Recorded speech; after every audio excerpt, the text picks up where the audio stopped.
There is on the river Volga a city whose ancient and rich history makes it a spectacular adornment for the Golden Ring.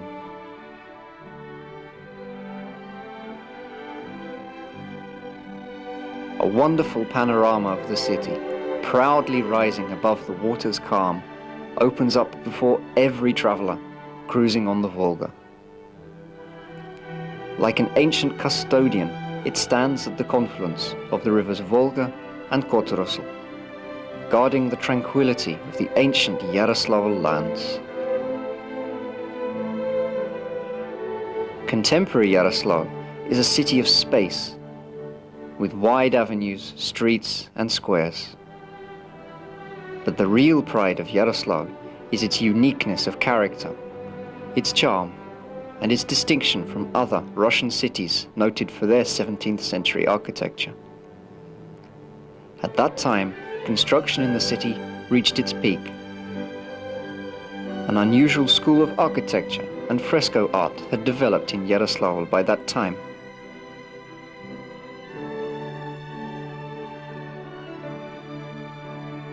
Russia's northern Florence. Such is the name Yaroslavl received, owing to its abundance of unique architectural monuments. Many of the stone churches have survived up till our day, and it is them that our story is about.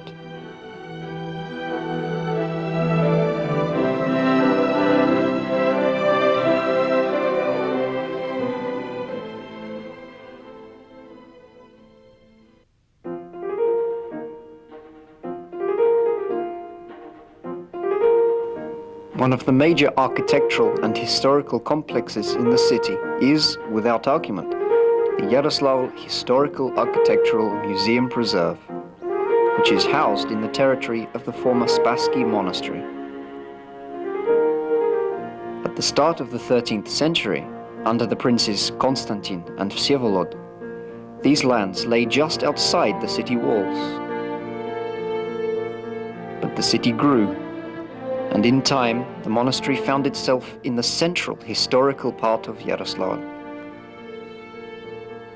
Since then, a lot of water has flowed down the Kotorosl, but the Spassky monastery, like it did 700 years ago, still looks out from the riverbank into its peaceful mirror, as if it loves its own reflection. The clock on the monastery's bell tower implacably counts out the seconds, little by little, distancing us from the times when, in place of the wooden walls and towers, rose new stone ones. The oldest building in Yaroslavl today is the Spassko-Preobrazhensky Cathedral. On the foundations of the original building on this site, dating from the start of the 13th century, workers erected a stone cathedral in the year 1516. It became the nucleus of the whole monastery complex, surrounded by the churches of the entry into Jerusalem and Yaroslavl miracle workers. At one time, defensive towers and tall monastery walls protected the inhabitants of the monastery from enemies. The main entrance, the Holy Gate, has always stood open for good-willed guests. The former trapezium, brewing rooms, and cross-shaped church now serve as a depository for a collection of extremely rare works of Orthodox writing. Here, at the end of the 18th century, researcher Alexei Muzin-Pushkin discovered the work The Lay of Igor's Host, an amazing example of ancient Russian literature. The monastic cells and seminar building house the museum's historical and ancient Russian sections. The collection includes priceless examples of ancient icon painting and jewelry. The exhibits bear witness to the high level of culture in the Yaroslavl land from ancient times up to our own. In May 1998, the Museum Preserve and the Yaroslavl Diocese signed an agreement on the joint use of the Spassky Cathedral, and with this, a new page was opened in the life of the Spassky Cathedral.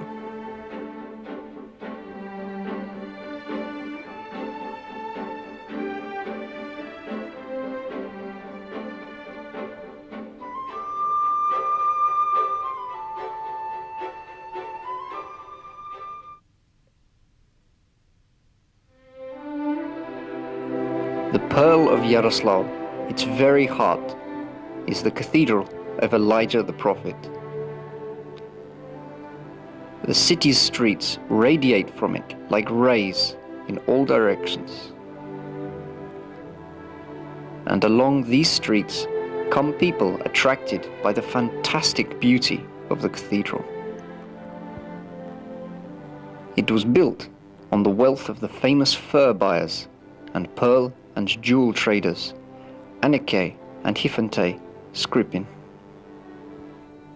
The original church was situated in the center of their estate, surrounded by a stone wall, houses, trading stalls, and the Skripins' storehouses.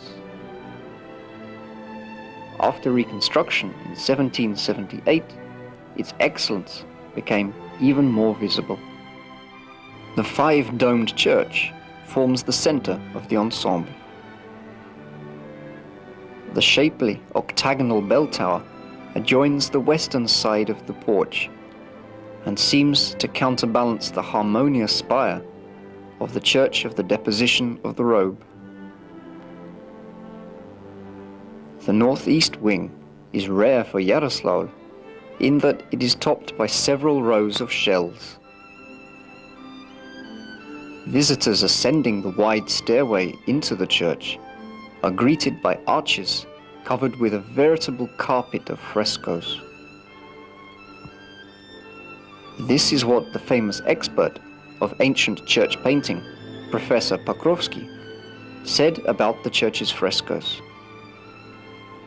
The painting of the Elijah Church stands out for its intricacy and variety. There is not a single empty space here. Dome and arch, the slopes of every window, everywhere is emblazoned with artwork. The dead masses of the building are enlivened and, in a visual language, speak of the salvation of man. Time has not handed down to us the name of the architect, but we do know the names of all 15 artists who adorned the church. On the western wall, an ornamental tablet is preserved, announcing, in the summer of 1680, 17th day of June, the wall painting was signed, and the church was completed in 1681 on the 8th day of September. In the space of 1 year, 15 masters painted the church's frescoes. They have not lost their stunning strength after 300 years. Icon painters from Kostroma and Yaroslavl, under the direction of Yuri Nikitin and Sila Savin, fitted under the arches of the church the whole history of man from Genesis onwards. And although different masters worked on the frescoes, the pictures logically follow on one from another, harmonizing both in terms of theme and style. The frescoes of the Elijah Church narrate the events of the life of Christ, the Acts of the Apostles, and the life of Elijah the prophet and his student Elisei. The cycle of paintings in the porch are dedicated to the events of the Old Testament. Genesis, the story of Adam and Eve, and the Great Flood. The paintings were requisitioned by Ulita Makarova, the wife of Hifente Skripin. The frescoes have never been painted over or touched up, and have only been cleaned twice. At the same time as the building of the church, the order was placed for the iconostasis. The icons in it were adorned with satin and brocade embroidered with gold and silver thread.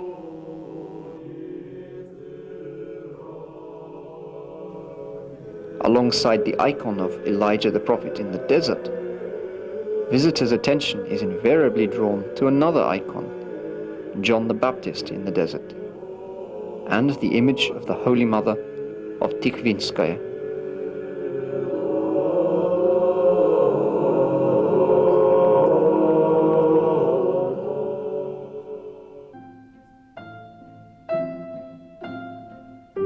So much was achieved in the 17th century. The heyday of the Yaroslavl school of architecture and fresco painting lasted just 80 years. But even within this period, an incredible multitude of iconographic and architectural masterpieces was created, making the Yaroslavl land famous in the space of a century. The last masterpiece of that era was the Church of the Epiphany. The church was built in 1693 with money given by the merchant Alexei Zubchaninov.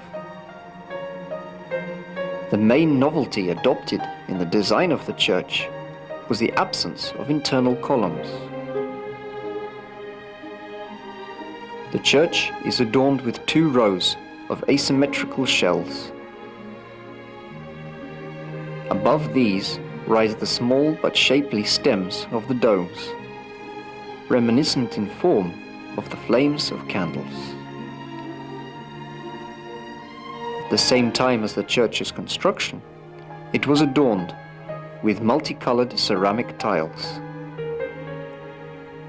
The modest exterior decor is lit up by the tiles forming a thin belt enclosing the body of the church.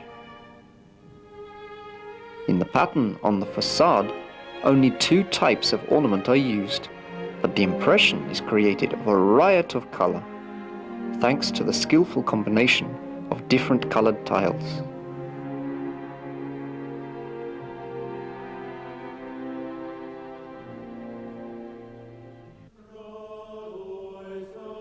The light coming through the 9 large windows illuminates the church's interior well. Scholars believe that the Yaroslavl fresco painters Dmitry Grigoriev and Fyodor Ignatiev contributed to the painting of the walls. The frescoes are divided into 8 main sections. On the arches are 4 large paintings: Assumption of the Virgin, Resurrection, Ascension, and the New Testament Trinity. Most remarkable is the depiction of the torture and sentencing of Christ in the scene Golgotha. A monumental form of the crucified Jesus is set against the figures of the thieves.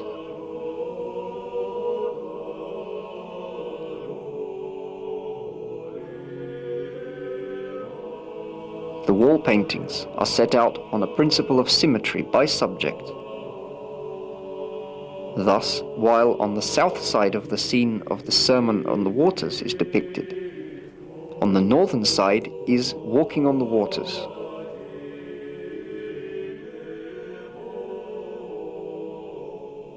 High above the arches of the church rises a carved cross in Baroque style, crowning the richly ornamented iconostasis.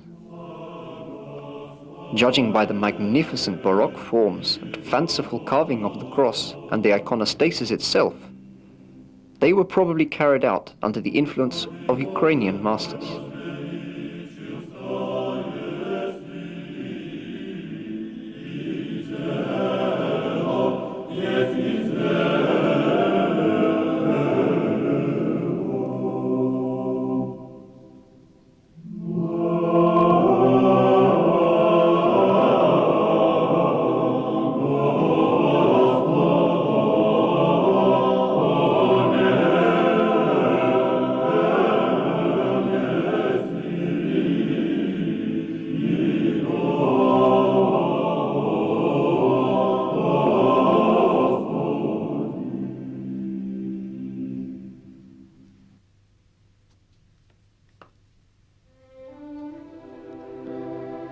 Not far from the church of Elijah the prophet, on the bank of the Volga, stands the church of the birth of Christ. The church was ordered to be built by the merchant family Akindin under the sobriquet of Druzhina and Yuri Nazarev. The costly construction work was completed in 1644 by Yuri's sons, who carried out significant changes to the original plans.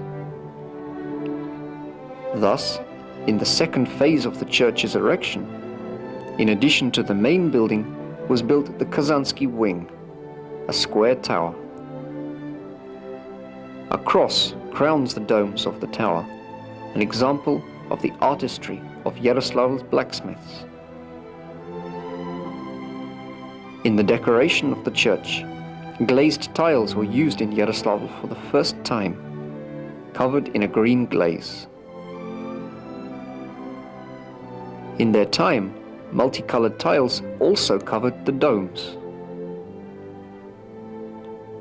Also a first in the city, the people who ordered the construction placed their own names on the facade of the church. This church was built after their father Yuri Nazarev by his children Mikhailo and Andrei and Ivan. But the brightest point of interest of the Church of the Birth of Christ is the hipped-roofed gate church cum bell tower. In the lower part is the entry arch, above which is a square church, which, on three sides, is surrounded by an open porch. At one time, under its arches hung three bells, cast in Amsterdam in 1632. The Yuriev-Nazarev dynasty used to travel in Western countries to trade, and some elements of the Western decor are also visible in the architecture of the gate church cum bell tower. The Church of the Birth of Christ was painted in 1683.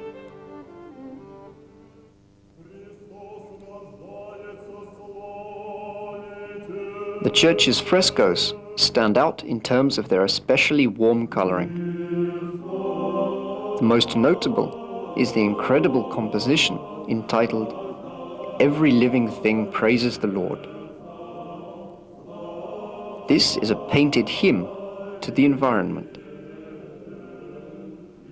People in Russian clothes rejoice in the fruitfulness of apple trees and palms. Domestic animals peacefully live alongside predators. This fresco graphically expresses Russian iconographers' perceptions of the world in the late 17th century.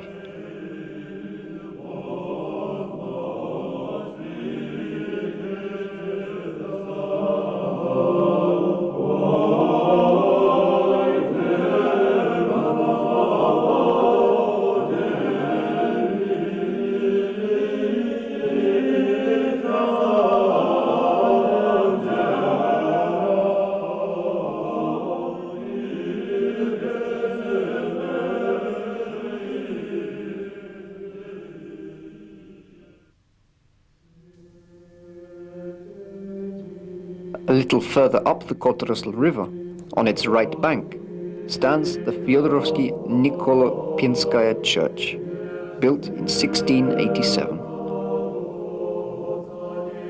Not long before this, one of the inhabitants of the then rural suburb, by the name of Ivan Pleshkov, a very sick man, saw a dream in which two grand old men appeared to him and said, "If you want to be healthy, go to Kostroma, sing a public prayer in front of the image of Fyodorovsky icon of the Holy Mother, make a copy of it, bring it to Yaroslavl, and build a church in its honor."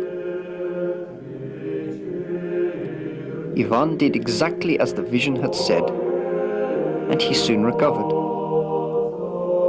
At the ceremonial meeting of the icon in Yaroslavl, another unfortunate soul by the name of Vasily Potapov was healed. Giving thanks, he donated 25 rubles for the building of the church. The main throne in the summer church was named in honor of the icon of the Fyodorovsky Holy Mother, and the main throne in the winter church was named after the prelate Nikolai. Thick forest once stood on the site of the church. It was cut down, and as a result of the stumps, which remained there a long time, the church received the name Pienskoye. The Fyodorovsky church was built entirely from the donations of parishioners. Citizens came to work on Sundays and holidays, and the construction of the church became truly the work of the people. It is therefore fair that, while many churches were closed until recently, in the Fyodorovsky Nikolapienskaya church, worship has not stopped for a minute in its 300-year history. And today, it is the highest church in the city, the Fyodorovsky Cathedral. It continues, as it always did, to fulfill its single but great purpose, to serve the preservation of spirituality.